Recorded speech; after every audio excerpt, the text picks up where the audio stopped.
بسم اللہ الرحمن الرحیم اللہم صلی علی سیدنا و مولانا محمد النبی الامی وعلی آلہ وصحبہ وبارک وسلم۔ سنن ابن ماجہ میں حضرت ابو ہریرہ رضی اللہ تعالی عنہ سے روایت ہے، یہ حدیث نمبر 3123 ہے کہ حضور صلی اللہ علیہ وسلم نے فرمایا، من کان لہ ساعۃ ولم یضحی، کہ جس کو اللہ نے گنجائش دی، وسعت دی، اور وہ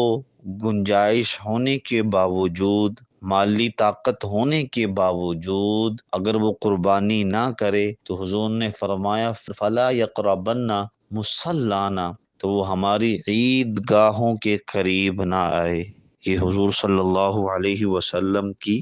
وعید ہے۔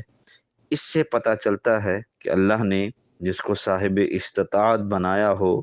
جس کو مال دیا ہو، تو اس کے ضمن لازمی ہے کہ وہ قربانی کرے۔ اور اللہ تبارک و تعالی نے اس قربانی کے متعلق یہ فرمایا لن ینال اللہ لحومها ولا دماؤها، یاد رکھنا کہ تم یہ نہ سمجھنا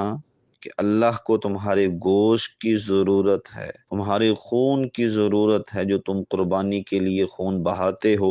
وَلَكِنْ يَنَالُهُ التَّقْوَى مِنْكُمْ، بلکہ تمہارے دلوں کی جو کیفیت اور جو تقوی ہے وہ اللہ تبارک و تعالی تک پہنچتا ہے۔ تو اس لحاظ سے ہمیں چاہیے کہ جو ہم قربانی کریں وہ اللہ کی رضا کے لیے کریں، کوئی اور مقصد نہ ہو۔ جس اللہ نے ہمیں مال دیا ہے اس اللہ کے دیے ہوئے مال میں سے تھوڑا سا مال اللہ کی رضا، اللہ کے حکم کے مطابق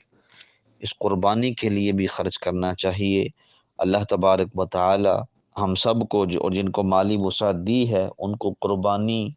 اللہ کی بارگاہ میں پیش کرنے کی توفیق عطا فرمائے۔